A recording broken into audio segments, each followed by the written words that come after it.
Bonjour à tous et bienvenue dans la roue d'AG2R La Mondiale, 20e étape de ce Tour de France 2013 sur les hauteurs d'Annecy. L'inside du jour, comment évolue la stratégie en course. Le débriefing, ce sera avec Julien Jourdi juste après l'arrivée et le beau tir groupé de l'équipe AG2R La Mondiale. Enfin, le saviez-vous, se mettre en bec de sel avec Blel Kadri. C'est parti.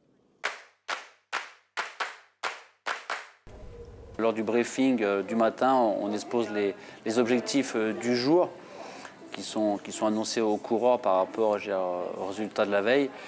Et après, c'est clair que lors du déroulement de l'étape, ces stratégies peuvent changer. Le cycliste est un sport où il y a beaucoup de mouvements, beaucoup de mouvements. Et c'est vrai qu'au fil des étapes, au fil des kilomètres, les objectifs peuvent changer. Donc c'est à nous, directeurs sportifs, de réévaluer les objectifs. Alors souvent, nous, déjà le message il est pour tous les coureurs le même, hein, avec le grâce à l'oreillette. Et après, c'est en fonction de la capacité des coureurs à analyser la situation et à partager avec les autres coureurs ce message. Donc on a des coureurs qui sont plus ou moins à même de le faire. Hein. Christophe Riblon est très bon là-dedans. Sébastien Minard a une grande clairvoyance aussi. Je parle de ceux qui sont sur le tour ici, il y en a d'autres. Voilà, et Romain Bardet qui est un jeune coureur voit déjà bien la course pour ses débuts pro et je pense qu'il sera à même dans le futur à être le relais justement des messages qui sont donnés par la direction sportive. Il faut effectivement être très réactif dans la façon dont on doit réagir en fonction des éléments. Alors que les coureurs, ils ont des éléments, eux, de visu, de ce qui se passe. Ils sont dans l'action. Et nous, ils peuvent nous faire effectivement. Quelquefois, on leur dit, par exemple, s'il y a un mouvement d'une équipe qui va se placer en début de peloton, dites-nous-le et faites partager aux autres coureurs. On l'a eu plusieurs fois cette année dans le tour en disant attention, il y a Saxo qui se met en route, donc ça veut dire soyez attentifs, il va peut-être y avoir quelque chose.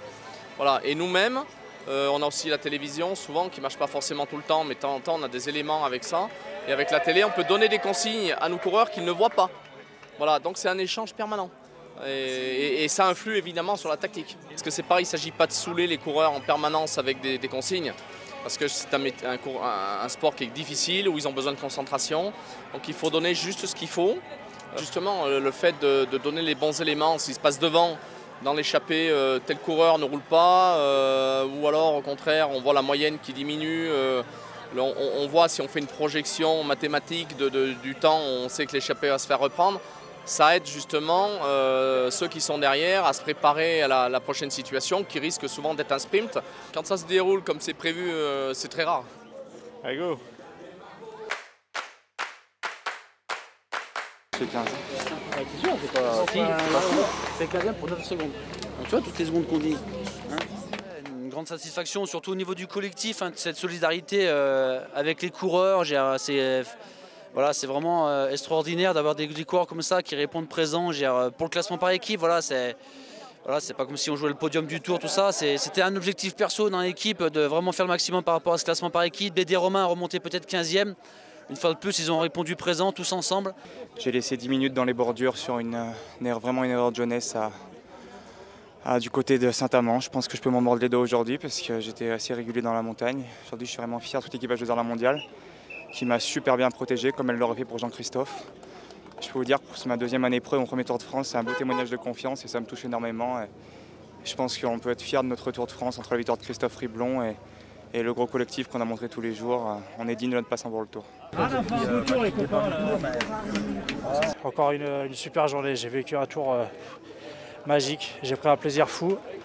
Que dire voilà, mon meilleur tour, ça c'est clair, il n'y a pas photo, mais encore aujourd'hui réussir à être devant, et je ne sais pas combien je fais à l'arrivée, mais je fais encore une petite place là, donc c'est incroyable. J'en reviens pas moi-même de ma condition. Tir groupé, on doit faire 8, 11, 12 de l'étape, sur voilà, une très belle étape de montagne encore avec du très grand Christophe Riblon une fois de plus qui avait pris la bonne échappée, qui a su résister dans les derniers kilomètres pour justement aider le collectif par rapport à ce classement par équipe. Donc voilà, une grande satisfaction. Un très grand John Gadret aussi qui a su rester aux côtés de Romain quand Romain avait des petits coups de moins bien pour l'aider.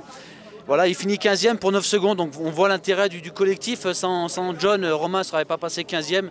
Et je pense que voilà, rentrer dans les 15 premiers du Tour de France à moins de 23 ans, je pense que c'est source de motivation pour l'avenir. Allez, on fait de pouce là. AG2R Faire du bec de selle, c'est un peu comme moi je pédale en fait, c'est se mettre sur l'avant du vélo, l'avant de la selle et pas utiliser toute la selle, pas avoir une bonne assise. C'est souvent les grimpeurs qui sont comme ça, comme Perrault, il est souvent en bec de selle. En vélo contre la montre, souvent les mecs qui font ça, c'est se foutre vachement sur l'avant et puis être en bec de selle. Voilà. Quand on force, je sais pas, c'est une position un peu naturelle qu'on prend. Et souvent les gros rouleurs, les mecs par exemple comme Christophe, il ne fait jamais de bec de selle, il est souvent en arrière bien posé sur sa selle. Et puis les grimpeurs, ceux qui sont plus punchers, plus sur l'avant, ils sont comme Perrault, ils sont plus en bec de selle.